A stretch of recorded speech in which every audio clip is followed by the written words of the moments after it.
Hi everyone, welcome back to my lash channel.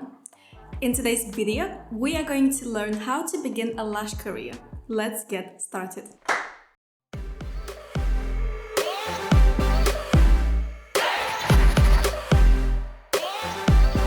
The first thing that you will need to do is to attend a lash course. Now, there is a lot of different types of courses for different levels. The one that you will need to look at is a foundation training, which is classic lash application 1-to-1. Classic eyelashes is a technique where we apply a single lash to one natural lash. This is the most natural set, and you want to make sure that you get this course right, because you will learn not only how to apply lashes, but also how to prepare the lashes correctly, how to choose the correct styling, the correct curl for the lashes, how to work with glue, and a lot of things more. If you have a strong base, you can only then move to more advanced techniques. To learn all these basics, you want to make sure that you choose your trainer wisely. Now, you want to go for someone who has very good work themselves, who have some achievements, whose work you really like, rather than going for somebody who is more convenient because they're closer to your home, or because they're cheaper, or because they do 2-in-1 courses. You want to avoid all that. Your first training normally is 1 or 2 days, and you really want to invest your time, your effort, and your money into that one course. It's your biggest investment at the beginning. Your first training course has to be accredited. If you don't have a accredited certificate, you will not be able to get insurance or start working at a salon if you are in the UK. In some other countries, there might not be such a thing as accreditation, so I would say go for a very well-established trainer that will teach you all the good things, and you won't learn bad habits. Bad habits are very hard to get rid of, and they're easy to, get if you're attending poor courses or 2-in-1 courses. 2-in-1 courses for me is a no, because you cannot learn everything on the same day. It is absolutely impossible, yeah? If you want to find out what is included in my training courses, I have left a link in the description for you. And even if you're not going to take a course with me, at least you can have a better understanding of what a course should entail. So I would highly recommend to go and check it out.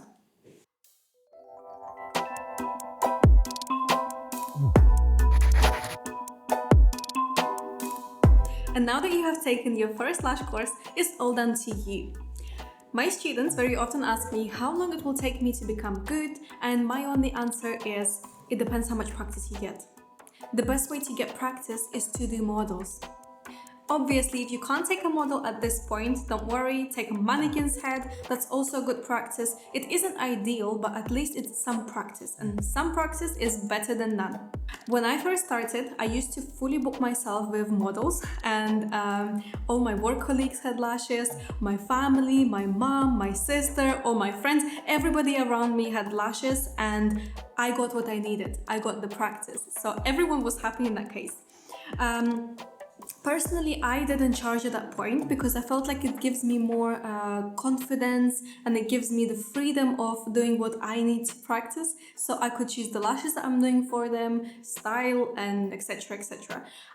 If you want to charge at this point, it is up to you. It is absolutely fine to start charging, but I would say start charging only for material costs, and don't rush to set your prices when you aren't at the level that you want to be at.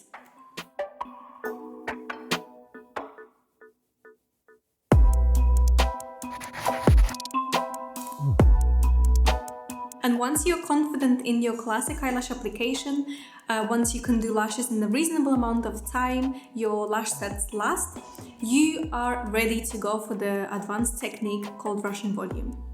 To choose a Russian volume course, you will need to do exactly the same steps as what you did for the foundation training. So find a reputable trainer, pass the course, and practice loads.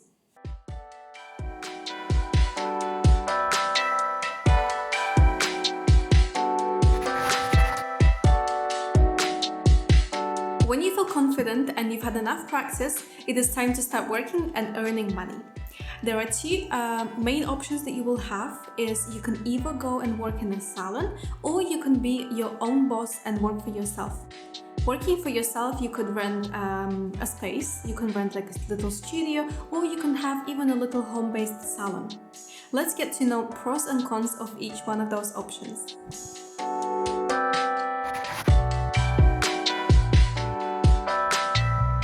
working at a salon as an employee, not as self-employed, is it gives you a very easy start. You don't need to buy any furniture, you don't need to buy any materials, it's pretty much all ready for you. You just come and do your job. Clients. You don't need to chase any clients, you don't need to take appointments, you don't need to find clients, everything is done for you. So it's pretty much you come to work, you do your job and you go home. Your free time is your free time. Another great benefit working at a salon is that you will get more practice. Clients that come to the salon already might want to try out your new service and try out your lash extensions, so you will get more practice instantly. Another great advantage of being employed at a salon is staff benefits. For example, you might get your holidays paid. This will depend on the country you live in, but it's not something that you get when you're self-employed. And my favorite advantage of being employed at a salon is your free time is your free time. So you come to work, you do your job, and once you left your workplace, you don't have to do anything else.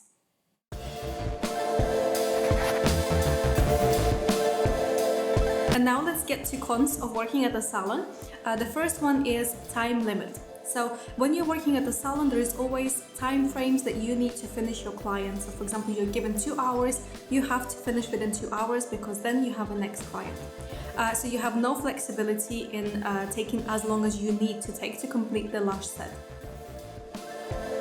Being employed at a salon will probably mean that you will be paid by the hour, so it means that you will receive less money per client. One of big disadvantages of being employed at a salon is you have no flexibility in hours. So if you need to have a day off, you will need to request a day off from your manager or the owner of the salon, and your request may be accepted or may be declined. Another con of working at the salon is you don't build your client base. All clients that come and see you at the salon when you're working there belong to that salon. And now that we have started talking about the boss, the disadvantage is that you have one.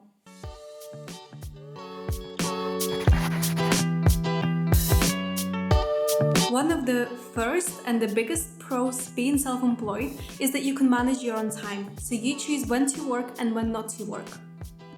Another pro of being a self-employed is you get more money per client, but that does not mean that you're going to earn more than working in a salon.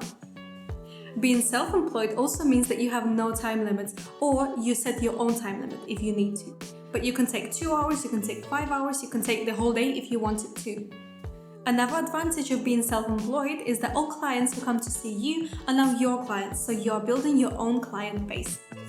And the biggest of all, you're growing your name and your brand.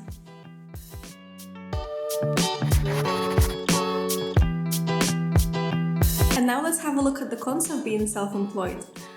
Probably the hardest part that you will come across when working for yourself is finding clients and keeping those clients. Holidays, when you're self-employed, you don't get your holidays paid or you don't get any staff benefits. You will also need to spend a little bit more money because you will now have to pay your own rent, bills. Some places charge service charge. If you're working from home, just make sure that your contract allows you to work from home because some places don't allow. You will need to stock up on materials and anything that you need to run your business. Another con of being self-employed is you will have to take your own bookings and your own payments, so all reception duties will be on you. And lastly, you will need to declare your own tax, so keeping receipts for all your expenses, raising invoices for your income, and it's just generally more admin work.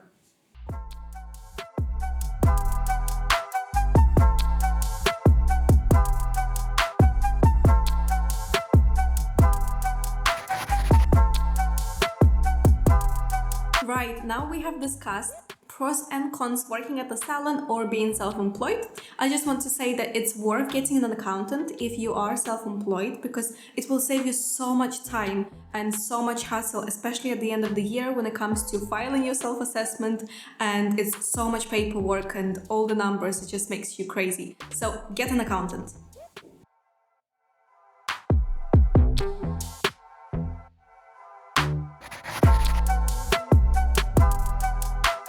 The most important way to find your clients and to grow your business is through marketing. Social media is probably one of the biggest, one of the cheapest, one of the easiest and most efficient ways to grow your business, especially at the start. Instagram and Facebook have really helped me to grow my business.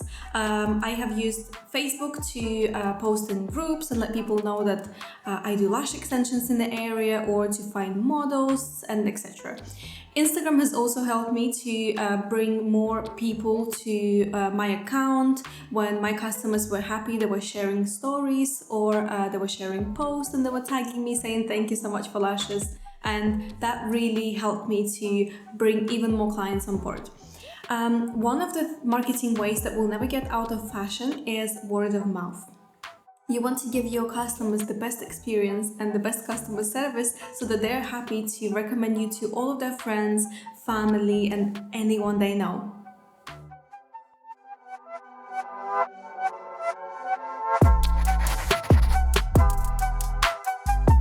Customer service is essential, and without good customer service, no business would survive.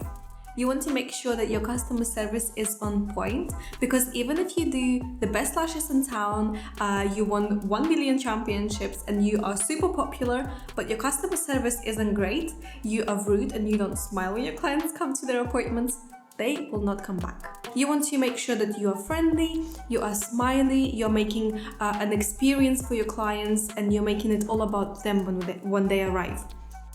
When your client comes, they don't come just for lashes, they come for the whole experience.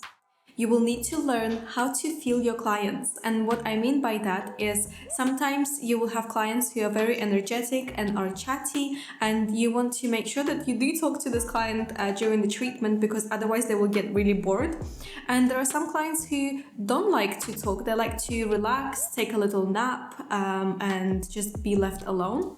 And sometimes it could be the same client, but on different appointments they will feel differently. So you will need to learn how to feel each client and take appropriate approach. Do not talk bad about other lash artists or about their work. Sometimes you might get a client coming with horrible lashes, with loads of stickies, loads of glue, and so on. But you do not want to talk bad about their work or about this person, because it's a bad image on you. Always focus on positive vibes. And of course, you need to learn how to take criticism, because it's an important part in our development and growth. Criticism really helps us to improve, to analyze our mistakes.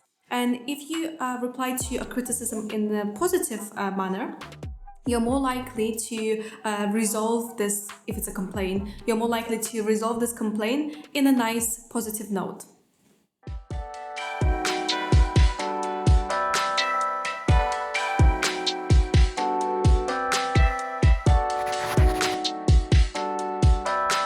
And lastly, be unique. You want to be the leader, you want to be the trendsetter, you want to show your own style. It is okay to take inspiration, but be careful not to copy. It is important to add your own personality to your brand, so be yourself.